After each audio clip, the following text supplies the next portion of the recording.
tuan tahu tak, ada satu amal ibadah yang tak kurang hebat juga pahalanya dan besar ganjarannya di sisi Allah Subhanahu Wa Taala di bulan Ramadan ini. Yang biasa yang kita ketahui adalah malam Lailatul Qadar, nuzul Al-Quran, solat tarawih. Tapi sebenarnya pada bulan Ramadan ini tuan-tuan ada satu amal ibadah yang sangat hebat, yakni bersedekah. Jadi hari ini tuan-tuan, insya-Allah sama-sama kita berazam untuk kita memperbanyakkan sedekah, khususnya di bulan Ramadan yang kita sedang lalui pada hari ini. Tuan-tuan dan puan-puan Allah sekalian, Nabi SAW juga sangat hebat bersedekah di bulan Ramadan, seperti mana disebutkan oleh sahabat baginda, kana ajwadun nas wa kana ajwadu ma yakunu fi Ramadan. Adalah Nabi SAW itu seorang yang sangat-sangat pemurah, dan Nabi bersangatan pemurah, bertambah pemurahnya di bulan Ramadan.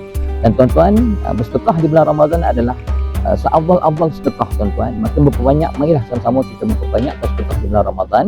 Pada Nabi SAW bersabda, afdal sedekah sadaqatun fi Ramadan. Seafdal-afdal sedekah adalah sedekah di bulan Ramadan tuan-tuan. Dan tuan-tuan Allah sekalian, orang yang suka bersedekah, orang yang pemurah ini tuan-tuan, Allah Subhanahu Wa Taala telah mengiktiraf mereka sebagai orang yang bertakwa di sisi Allah Subhanahu Wa Taala. Maka tuan-tuan Allah sekalian, saya nak menyebut kepada tuan-tuan ada 5 kelebihan bagi orang yang suka bersedekah tuan-tuan, yang ini kita rangkumkan kepada 5 T tuan-tuan ya. Baik, T yang pertama tuan-tuan, orang yang suka bersedekah akan menambahkan ketakwaan mereka kepada Allah Subhanahu Wa Taala. Jadi orang yang suka bersedekah bertambah takwa mereka.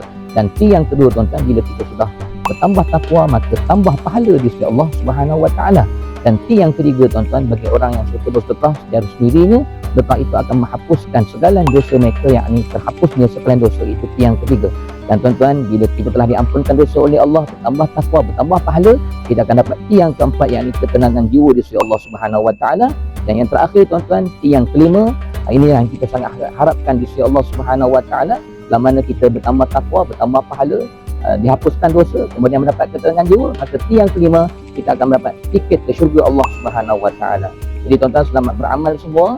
Barakallahu fiik. Wallahu Subhanahu Wa Taala alam. Ramadan Karim. Wassalamualaikum warahmatullahi wabarakatuh.